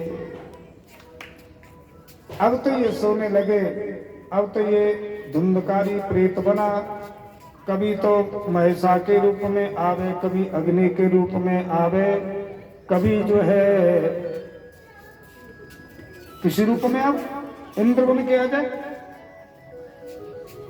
गोकर्ण जी कहते हैं कौन हो तुम? भूतो प्रेतो बोलो। रो दो चई, बार बार रोने लगा। गोकर्ण जी जान गए ये नीच योनि को प्राप्त है, तो उन्होंने गायत्री मंत्र पढ़ के जल के छींटे मार दी। जैसे जल के छींटे पड़े, बोलने की शक्ति आई और क्या बोला? अहम भ्राता त्वदीयोस्मि धुंधकारी नामता। मैं तुम्हारा भाई हूँ धुंधकारी, और पाप कर्मों के द्वारा मैं प्रेत बना हुआ हूँ। अच्छा भैया मेरा उद्धार कर। उद्धार कर? उद्धार किया। अब तो रात्रि भर नींद नहीं है। साधु संत ब्राह्मण बुलाए, बोले भागवत करो। सूर्य नारायण ने कहा भागवत करो। तब भागवत स्वयं कहने लगे, और वो हवा के रूप में आया तो उसे एक 7 गांठ का बांस मिल गया। हम तो गाड़ते, वहां गाड़ा नहीं था, वो पहले से ही मौजूद था। उसमें बैठ गया, और जैसे ही पहले दिन की कथा पूरी, पहली ग्रंथि फटी, दूसरी में आ गया, वो फटी, तीसरी दिन की कथा हुई, तीसरी ग्रंथि फटी, चौथी में आ गया। ऐसे ही जब 7वें दिन की ग्रंथि फटी, तो अब चतुर्भुज रूप में प्रकट हुआ, पार्षद के रूप में प्रकट हुआ, और प्रेत योनि खत्म हो गई। धन्या भागवती वार्ता। प्रेत पीड़ा विनाशिनी, ये पितर बाधा को विनाश करने वाली है श्रीमद् भागवत। बोलो भागवत भगवान की जय। अब उद्धार हुआ, सभी भगवान के धाम को गए। पुनः दोबारा गोकर्ण ने कथा कही। फिर अब देखो एक बात है, अब कुछ नियम है। नियम क्या है? नियम ये है कि सबसे पहला नियम ये है कि कथा कराओ तो पहले उसका मुहूर्त सुधवाओ, और फिर उसने क्या लिखा है कि खर्च कितना करना चाहिए भागवत में, ये भी लिखा है। सब बात लिखी हुई है। क्या लिखा है कि विवाहे यादृशम वित्तम तादृशम पर कल्पयेत्। विवाह में जितना खर्च होता है उतना ही भागवत में खर्च करना चाहिए। अच्छा अब बोले भैया विवाह तो एक के हुए, 10-10 लाख के, 50-50 लाख के भी विवाह होते हैं। ऐसे ही विवाहे यादृशम चित्तम।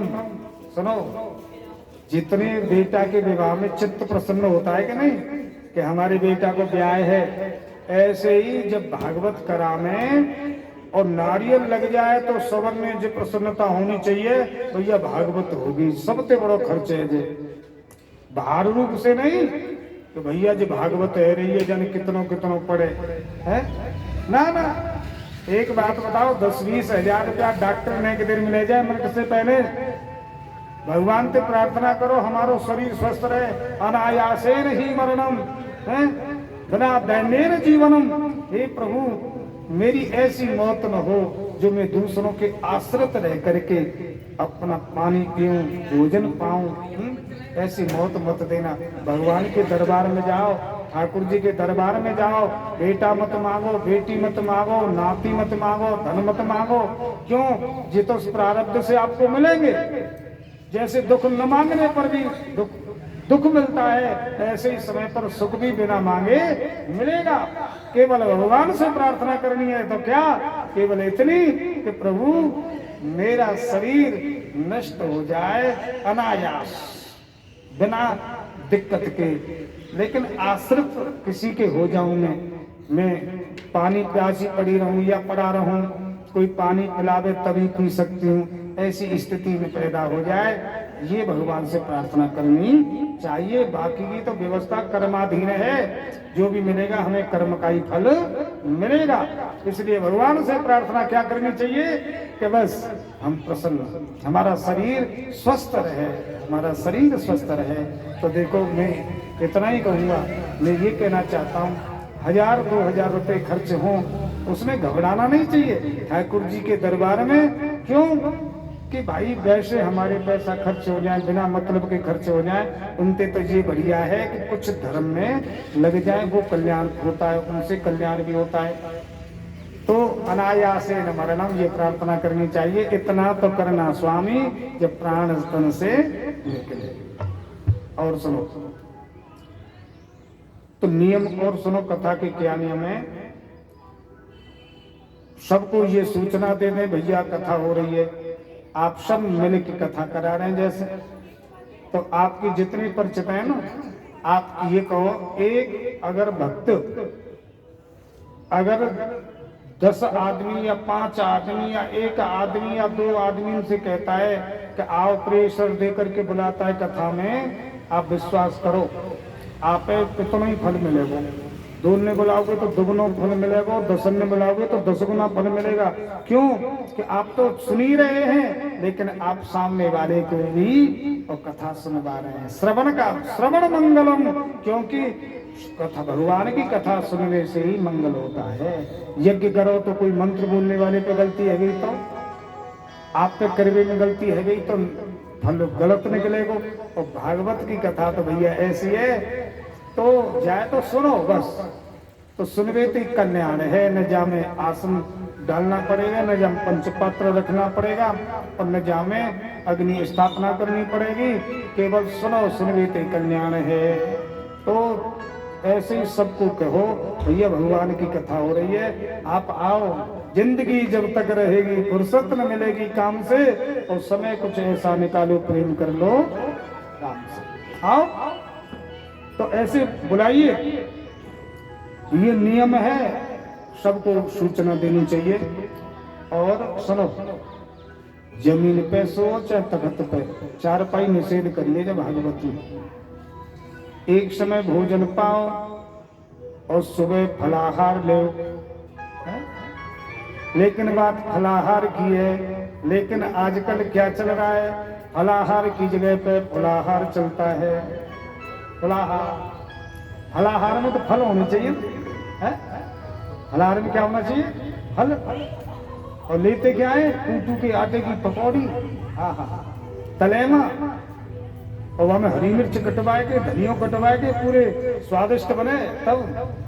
और जो चीज स्वादिष्ट बनेगी वो ज्यादा खवेगी, और ज्यादा खवेगी तो वो आलस देगी और कथा सुनने में विघ्न पैदा करेगी। भूखे मत रहो। तो इसमें क्या है? अल्पाहार, स्वल्पाहार बोलते हैं, माने हल्का लो। बातें 2 लाभ हैं। एक तो आप कथा प्रेम से सुनोगे, दूसरी बात नियमित कथा सुनोगे। क्योंकि भैया हम तो एक समय भोजन पाते हैं, शाम को दिन में तो कथा सुनते हैं। आरती हो रही है, तैयारी है, हनुमान चालीसा शुरू हो गया है, चलो चलो, तो आप आरती में ही आके बैठ जाओगे, आरती में ही शामिल हो जाओगे, फिर कथा सुनोगे। अगर आपके जीवन में नियम नहीं होगा तो तुम कथा नियम से सुन नहीं पाओगे। ना तो देख लियो गलत, जो बिना नियम से कथा सुनते हैं ना, तो बोले आज तो शुरुआत ही तो है, कल तो देखने में कोई, कल तो देख लिए, ये जरूरी थोड़ी है कल तो सुनेंगे, कल तो देखने। अब यहाँ कथा शुरू है गई, बोले आरती, बोले अभी तो आरती सी है रही है, फिर स्तुति सी होगी, फिर ये होगा, फिर वो होगा, 1 घंटा ऐसे निकल जाएगा। चलो बाद में जाएंगे, 1 घंटा आराम करने। आज से आप आराम करें, कुंभकर्ण की बहुआई सवार रहेगी, अर्थात नींद आएगी, आपकी आंख खुली। और भैया बात तो 5 बजे तक की कथा की, अब तो बस पूरी है गई, आज कहा जाएंगे, कल इतने देखेंगे। इसका मतलब देखना ही रह जाएगा। इसलिए कुछ अगर प्राप्त करना है तो नियम जरूर धारण करो, और जो नियमित कथा सुने, कलशवारियों को तो सुननी चाहिए नियमित है। और जो भी जिन्होंने कलश नहीं उठाए वो सुनना चाहती है, हमारी माताएं, वो हमारे पंडित जी हैं ना, इनसे कलाया बनवानी है, बस कलाया बनवाना कि हमें नियमित कथा सुननी है। आरती में आओ, आरती दे के प्रसाद लेके जाओ, ये नियम रहेगा। ये नियम है, झूठ न बोले और क्रोध न करें, कोई अव्यवस्था हो तो वह सही कर लें सुख शांति पूर्वक। बस इतना ही कह करके आज मैं प्रसंग को विराम देता हूँ। और सुनो, अब एक भजन होगो, हमने एक आनंद लियो ने एक दिन, ठीक है। आज ने के पहले दिन आओ, समय कम मिले हुए, तो मैंने कुछ कथाएं बहुत छोटे रूप से कह दी है, क्योंकि आज महत्व कहना ही चाहिए। आगे तक कथा, और कल प्रारंभ में आपको हम ये बताएंगे कि यज्ञ कहाँ करनी चाहिए, भजन कहाँ बैठ के करना चाहिए, और सुनो कथा कहाँ सुननी चाहिए बैठ के, ये सब कल विस्तार से प्रारंभ में बताएंगे, फिर आगे की कथा सुनाएंगे। आइए एक भजन सुने, आनंद लें, फिर आरती प्रसाद। तू राधे राधे बोली जरा, तू राधे राधे बोली जरा, तेरी बदल जाए तकदीर। राधे राधे बोल जरा, बदल जाए तकदीर। राधे राधे बोल जरा, राधे राधे बोल जरा, राधे राधे बोल जरा, राधे राधे बोल जरा, राधे राधे बोल जरा, तेरी बदल जाए तकदीर। राधे राधे बोल जरा, बदल जाए तकदीर। राधे राधे बोल जरा।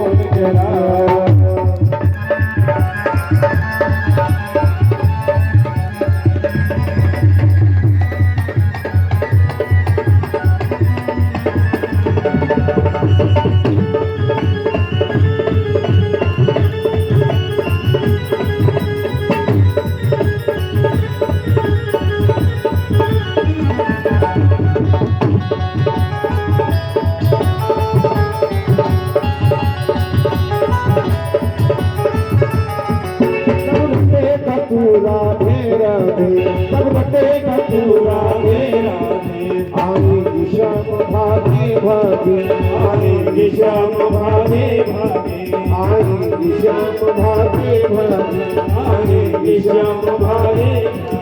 वो बंदी जाए दिल जल्दी, राधे राधे बोल जरा, बंदी जाए तकदीर। राधे राधे बोल जरा, राधे राधे बोल जरा, राधे राधे बोल जरा, तू राधे राधे बोल जरा, तू राधे राधे बोल जरा, तेरी बदल जाए तकदीर।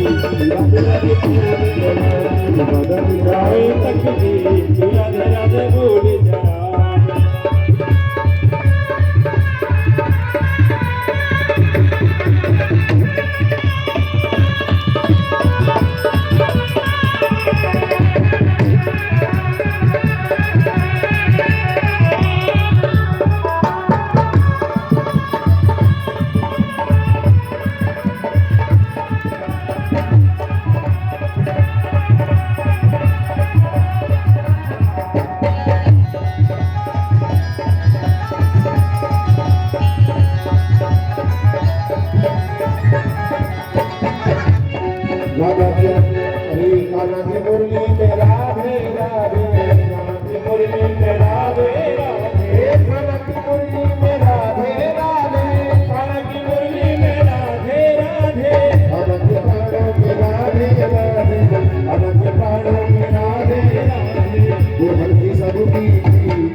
प्रभु करती उनकी भक्ति है, प्रभु करती उनकी भक्ति है, प्रभु करती उनकी भक्ति है, प्रभु करती उनकी भक्ति है। राधा आत्म श्याम संगी राधे बोल जय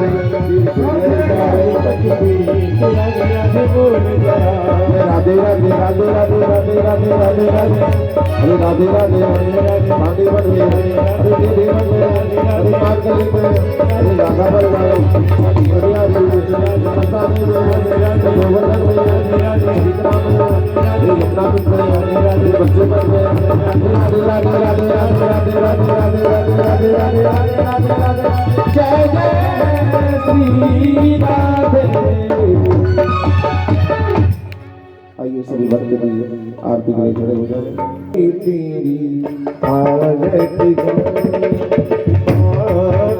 बिहारी तेरी आरती आरती गाओ प्यारे तुमको दिखाओ आरती गाओ प्यारे तुमको दिखाओ श्याम सुंदर तेरी आरती श्याम सुंदर तेरी आरती।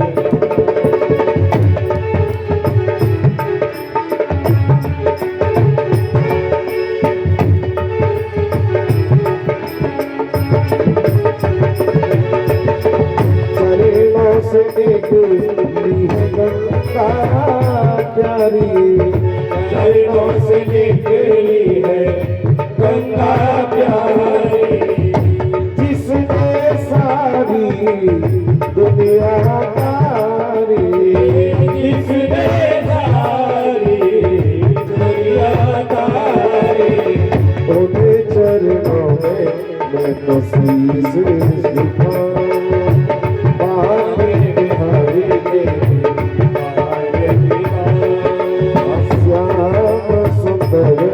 तेरी आरती गाओ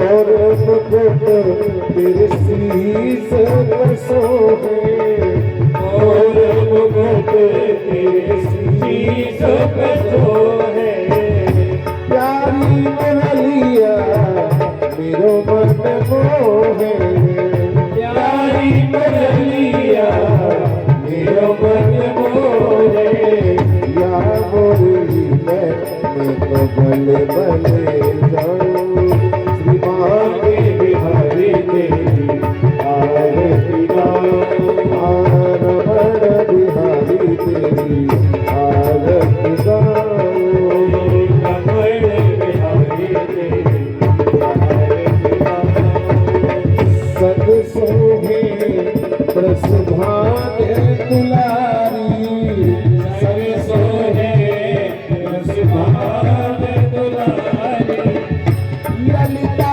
विशाखा सखियां प्यारी ललिता विशाखा सखियां प्यारी युगल छवि तेरे दर्शन पाओ आगे बिहारी तेरी आरती गाओ बिहारी तेरी आरती गाओ बिहारी तेरी आरती गाओ दास दास की नाथी गाओ दास दास की नाथ गाओ सुख दुख जीवन प्यारे साथ आप हो सुख दुख जीवन प्यारे साथ आप हो मन मंदिर में तुम्हें बसाऊं आके बिहारी तेरी आरती गाऊं श्याम सुंदर तेरी आरती गाऊं हर दास के प्यारे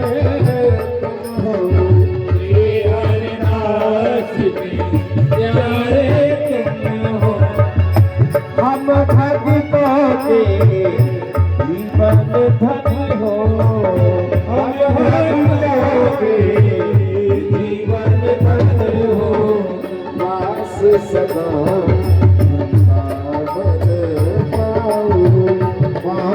बिहारी तेरी आरती गाऊं श्याम सुंदर तेरी आरती गाऊं जय हरि को प्रभु करुणा बताऊं संसार सारो तुझे प्रहारो सदा बसंत हो दुनिया अरविंदे भव भवानी सहित नमामि त्वमेव माता पिता त्वमेव बन्धु सखा त्वमेव वेद्या द्रविडं त्वमेव सर्वं मम देवदेव हरे राम राम राम हरे हरे हरे कृष्ण कृष्ण कृष्ण हरे हरे हरि ओम जजगेन जगमय तदेवास्तानि धर्माणि प्रथमान्यासन्नः तेहनाक महिमानः सचन्द्रपूर्वे साध्याः सन्ति देवाः हरिः ॐ एकदन्ताय विद्महे वक्रतुण्डाय धीमहि तन्नो दन्ते प्रचोदयात् हरिः ॐ कात्यायन्यै च विद्महे कन्याकुमारस्य धीमहि तन्नो देवी प्रचोदयात् हरिः ॐ तत्पुरुषाय विद्महे महादेवाय धीमहि तन्नो रुद्रः प्रचोदयात् सेवन्ते कामकुलचम्पकपाटलाब्जे पुण्यागजातकरवीररसालपुष्पै बिल्वप्रवाल तुलसीदलमञ्जरीभिः त्वां पूजयाम जगदीश्वर मे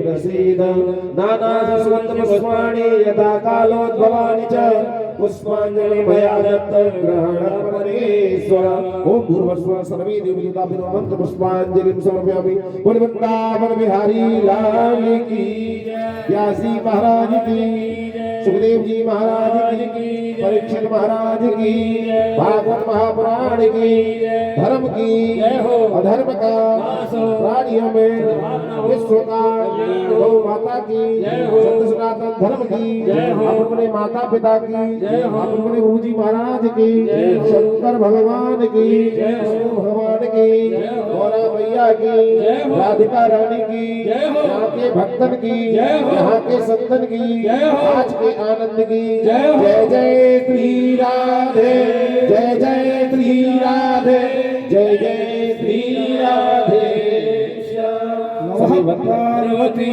पते हर हर महादेव शंभो। अब देखो एक भजन सुनाएंगे और दादाजी हरि का नाम थोड़ा थोड़ा नीति जाना रे हरि का नाम थोड़ा थोड़ा नीति जाना जी हरि का नाम थोड़ा थोड़ा नीति जाना जी हरि का नाम थोड़ा थोड़ा लेते जाना भूल न जाना लेते जाना भूल न जाना हर पल फिर आना जी नीति जाना जी हरि का नाम थोड़ा थोड़ा नीति जाना जी हरि का नाम थोड़ा थोड़ा।